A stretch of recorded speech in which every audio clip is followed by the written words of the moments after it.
না, শান্ত আমি এখনো মনে করি ও তো টিমের বাইরে গেছে ইনজুরির জন্য। If he comes back he will come back as a captain. And আসলে ক্যাপ্টেন্সিটা ওর টেনিয়রটা কতদিন আপনারা বলেছেন যে এই ডিসেম্বর পর্যন্ত ছিল 1 বছর। সো আমরা তো আসলে মনে করেছিলাম যে ও টি20 চ্যাম্পিয়ন্স ট্রফি পর্যন্ত ক্যাপ্টেন থাকবে। বাট এরপরের ব্যাপারটা আমরা বোর্ডের কাছ থেকে, বাট এই মুহূর্তে যে ইনজুরি হয়ে বাইরে গেছে ও আসবে এজ এ ক্যাপ্টেনই আসবে। এখন আমরা ক্যাপ্টেন্সি ওর না নেওয়ার কোনো কারণ দেখছি না আমি। টি20তে বলেছে যে নিজের থেকে ইচ্ছা পোষণ করেছে যে T20 captain is not comfortable, যেটা প্রথম আমাকে বলেছে।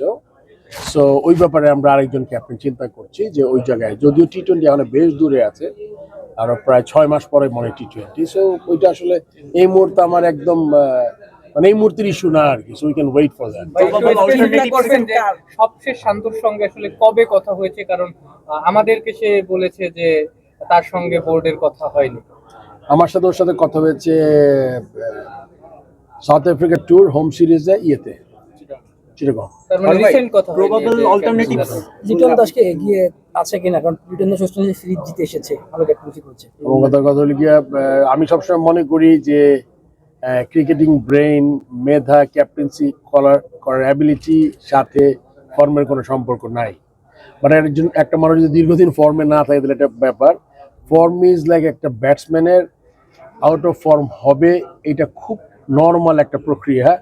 আপনি যদি দেখেন বিরাট কোহলিও রান করতে পারছে না, প্লাস অনেক রোহিত শর্মা যেরকম প্লেয়ার রান করতে পারছে না। সো কিন্তু আপনার লিটনের বেস্ট পার্টটা ছিল এই ট্যুরে, যেটা চিন্তা করেছিলাম আমি বা আমার বোর্ডের সাথে কথা বলেছিলাম।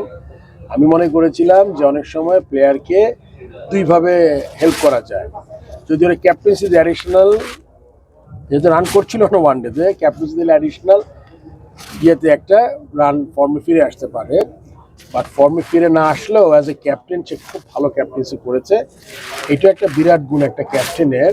তার যদি ব্যক্তিগত পারফরমেন্স যখন তার ক্যাপ্টেন্সিতে এফেক্ট না করে, এটা কিন্তু একটা ক্যাপ্টেনের বিরাট গুণ। তো আমি আশা করি ও ফর্মে ফিরবে খুব শীঘ্রই। তারপর আমরা যখন টি20 ক্যাপ্টেনের ব্যাপারে আলোচনা হবে তখন সে নিশ্চয়ই এগিয়ে থাকবে এজ এ ক্যাপ্টেন।